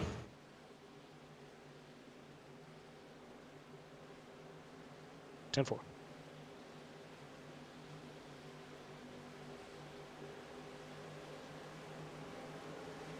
Pace truck is off and green flag is out. Alex Bell gets a decent jump there, maybe a little bit too strong of one, although the outside line did not stack up very well behind Connor Horn. And we're in that green-white scenario, green-white checkered scenario here, so we'll see who's able to make the moves. It's going to be Horn on the outside in the 67, Bell on the inside taking advantage of the one. He's got Nick Olson behind him. Olson has been aggressive when he's had the space to move out of that bottom line. On the outside, it's Horn, Strayer, Hoff, Christopher Tate in that 4, and Gavin Jones as well, back in that 87, tail end of this front 6 or 8 or so.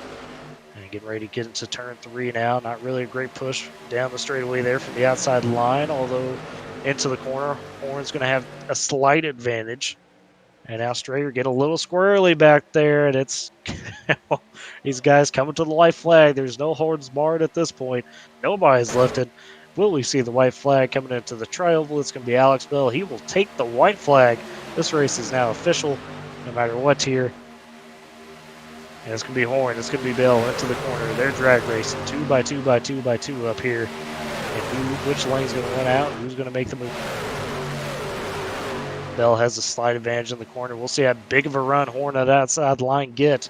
And all of a sudden, Nick Olson, he makes his move up top finally. He's going to control that outside line. He's trying to ride the momentum of Horn. Bell throwing some big blocks there. Oh, contact. Mitchell Mumma, he received the block. They're wrecking down into turn 3. There's 5 trucks that come out of it. It's Olsen. It's Connor Horn. It's Bell. It's Mumma. It's Hoff. Everybody else wrecked behind him. Coming out of turn 4. Horn's going to have the push from Bell. Is he going to be able to get it? He's clear of Olsen. Olsen and Bell make contact at the stripe. It's going to be Connor Horn at that 67 taking the victory here to begin the season. What a race. What a finish. I knew it was going to be crazy. Turn 3, they all crashed behind him. It's going to be Connor Horn, though, coming out on top, made the moves. He'll take it over Alex Bell, Nick Olsen, Mitchell Mumma in that 40 brings home a 4th place finish. Brandon Hoff in the 9 brings home 5th. Gavin Jones in that 87 started 23rd. He gets a 6th place finish. Stephen Gale was on his roof at one point in this race. He rebounds and finishes 7th. Stephen Perot in that 69, 8th. Jonathan Cuevas as well, another guy that was involved in a couple of incidents. He's up there, gets home with 9th. And then Robbie Lyons is going to round out the top 10 in the 97. Finished officially with 15 trucks on the lead lap. 11th, Brady Floyd. He's doing burnouts because what a recovery by him. I mean, I got the lucky dog coming into that last caution. He's going to finish just outside the top 10.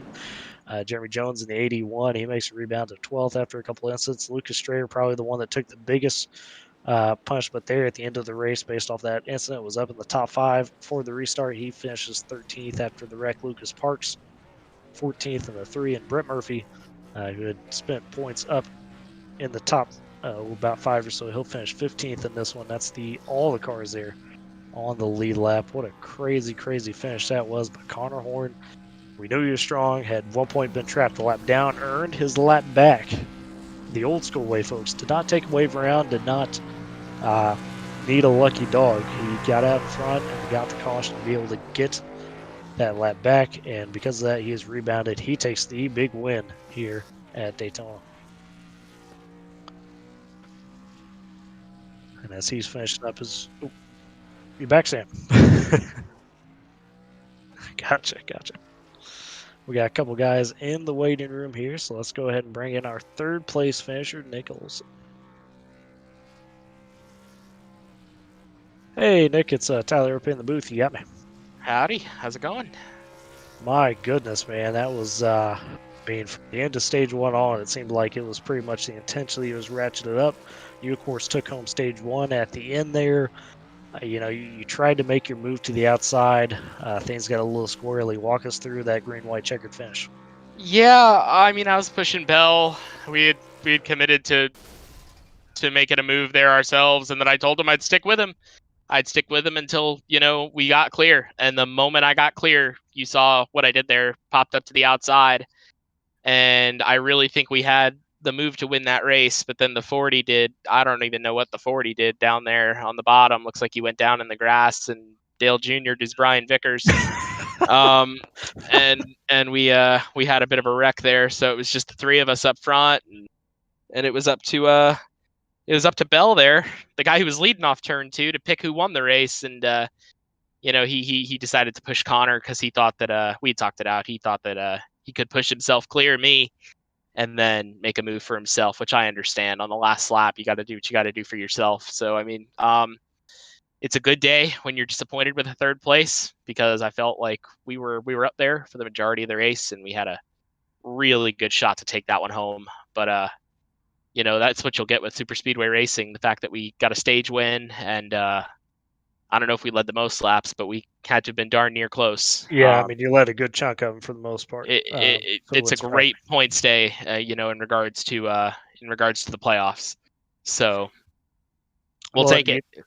You mentioned kind of there the points and how big that is, because obviously this being a super speedway series, how do you feel? Luck factors in a bit, or are you of the mindset that you feel like you can consistently place yourself up here for these wins as the season moves forward? It's a great question, because really there's 2 answers. You can hang out in the back and, not really be in the picture until the very end, which is arguably what the 40 did, and then he finished 4th. Or you could stay up there like I did, and look, just one finishing position is the difference. So my mindset last season, when we raced the Xfinity cars, was just survive. And it turned out as we got more comfortable with each other, we actually just ran green. And without those wrecks, it's real hard to make up some track position. Because then you got to work a third lane. You saw me and Bell working a third lane earlier in the race. And I mean, it made us up a few spots, but I would argue that that move there by lap 15, which got us into like 4th and 5th, I want to say, got us in that first couple of rows. Because I think if you're in those first couple of rows, you're able to dictate how the race goes for everybody else. So, you control who goes out front. You could push someone, or you don't. If you don't want to, you don't have to. And the bottom can take the lead, or the top can take the lead because you're not pushing. So, it's definitely it's a chess match at 190 miles an hour, but an exciting one at that. No doubt about it, Mr. Olson. Guys, put on a great show. Congrats on third place finish, stage 1. At this point, go ahead, do your shout outs. Thank all your great backers. Of course, just want to thank Kyle Dagger and Grit Motorsports Marketing. I want to thank Lucas for putting on this great show, and I want to thank you guys. We are so glad to have you on board. So glad we were able to hammer that one out, and glad to have you guys on board with us this year. And I hope we gave you guys a good opener. Oh yeah, heck of a show for sure. And once again, congrats on that third, and we'll maybe catch you next week, my guy. Yes, sir. That was third place finisher there, Nick Olson, getting it done. And now we'll go ahead and bring in second place man, who was maybe the most dominant pusher of the night. That'll be Alex Bell. Alex, Tyler up here in the booth. You got me. 10-4, sir. How's it going? Shoot, man, I'm out of breath just watching you guys in that one. That was chaotic, of course. We saw how stage 1 ended. We knew we were in for a show coming down to the finish. You seem to be the guy all race long that while running up front, you were either pushing somebody to the lead, or you were the guy that was not letting out there on a back bumper. I know you caused a lot of lap leads, not for yourself, but for others. What was your mindset tonight? And at the end there, what'd you feel like you did right or wrong? Yeah, you just work all these plate races, gain the trust of all your competitors around you, make friends out there where you can. And there at the end, I was lucky to have 2 friends I was raced with, in Nick and Connor there. But yeah, Nick made a move on me off of 2, got to the outside of me, and I tried to go back down to the bottom and to block, and the 40 went through the grass, came back up, killed the whole field, and I thought I was done right there, but somehow he made it through that. And yeah, there at the end, it was Nick and Connor were side by side. I thought Connor had a little bit cleaner car, so I thought I could go up there and push him past Nick quicker to make a move for myself. But just ran out of time here at the end. But no, second place is nothing to cry about, man. It's a good run to start the season off. No doubt. Let's backtrack just a tick to before that green-white checkered finish. So that move that you and Connor Horn made to get up there after the wreck, after you had got in that wreck, I mean, that looked, as a guy who's done a lot of Superspeedway race myself, that looked like the dream right there. Third line, it was basically you two, and you guys went from the back to the front within, a lap and a half. Describe that for us. Yeah, I was talking to Connor about it, and I'm going to steal his wording for it, but he said that was the most baller thing he's ever done. So I would agree with that. That was incredible. I knew that if it was just got to 2 or 3 cars against the wall, we could make headway, but I didn't think we'd go from, I think we were like 16th and 18th on the start and got to the front, like you said, within a lap and a half. That was insane. That was super fun. I never expected that to work, but really glad it did, because that's about the only reason we had a chance to race for the win there. Yeah, no doubt. That's just something you don't see in the trucks. You maybe see that in the the Cup cars or the Xfinity, but just impressive stuff there. And of course, at this point, I'm going to turn it back over to you and let you, thank the supporters you got and anybody else you need to thank. Oh yeah, thank you to Polar Pierce for being my sponsor here for a few seasons in this league now. Great friend of mine. Check him out, twitch.tv/Polar Pierce. Thanks to Connor and Nick for working with me all race there. I feel sorry. I felt like I was in high school. I had to dump one of them there at the end and go with the other one, so that felt pretty bad. But no, we're all good friends, so hopefully we can get past that, keep working together all season. Thanks to SARG for putting on the league. Thanks to you guys for the broadcast, man. This is awesome to be here. Yeah, for sure. Fun one to watch, and congrats on that second place finish. And we'll maybe talk to you down the road here next week. Thank you, boss man. Have yourself a good night. You too. That was second place finisher there. Alex Bell coming up just a bit short. And we'll go ahead and bring in our winner, Connor Horn. Connor, Tyler up in the booth. You got me, my guy. What's that for, my guy? Oh, my goodness. I mean, I just, told Nick and Alex just how breath we are watching that one. That was chaotic there, but you were the guy that, along with Alex, seemed to be really pushing the action up front when you're up front, whether it be pushing or making the moves to get to the lead. How big was it? And how'd you even be able to get your lap back the natural way here at Daytona? There, obviously, that caution during green flag stops that trapped you a lap down for a minute. You found a way to earn your lap back. How pivotal was that to be able to get back up here and challenge for that win tonight? It definitely played a part because if I didn't get on the lead lap there, it would have been difficult racing for the lucky dog going to the stage. So glad I was able to get through that. It was a really, really bizarre first run. We were racing crazy. We were only single file. Then we went all the way to 3 wide, and then we were getting back single file, getting down into pit road. Then we made our stops, thought we were in a good spot, and then we passed the pit exit, and someone just spun their tires right up into us. Really hurt my car. Killed Cram. I think I had to take my fast repair, which actually that's what put me a lap down. I got lucky that for some reason I was leading the field on the tail end of a lead lap on the restart. I didn't get that, but it played a factor. It let me stay up there and race for it. Staying up there, I was at least either going to stay on the lead lap or get the lucky dog, and luckily I was able to stay on the tail end of the lead lap, so that was big. Then the racing for the stage was crazy. We almost wrecked a bunch of times. I had to check up for whether it was the 1 or the 15 or the 24 trying to come up to the top. That was difficult. But we got through that. I think we might have got decent points, and pretty much just trying to keep the nose on it, trying to keep the temps low on that long run. And then we pit. Me and Alex were working really good, and when the caution came out, we both pit. We found ourselves at the end of a line at one point, and we knew the only way we were going to get to the front was using that third lane, and luckily no one jumped up ahead of us, so we just tandem our way up to the front of the field, and then the quick yellow came out, and that really played into our favor. Then we kind of worked together on the last 2 restarts, and just circumstantial that they wrecked behind us in the 3 on the final lap, and I'm happy that Bell decided to go with me instead of Olsen. That was definitely a big factor in that result as well. Yeah, no doubt. I talked with Bell, of course, about that insane move you guys made to go from the back to front lap and a half. That was just, when you're pushing a guy like that, how much trust do you have to have in him to know that you could push for all you're worth and, not get him wrecked out? Describe to the people out there that don't know how much not only trust, but just skill that takes on both parties.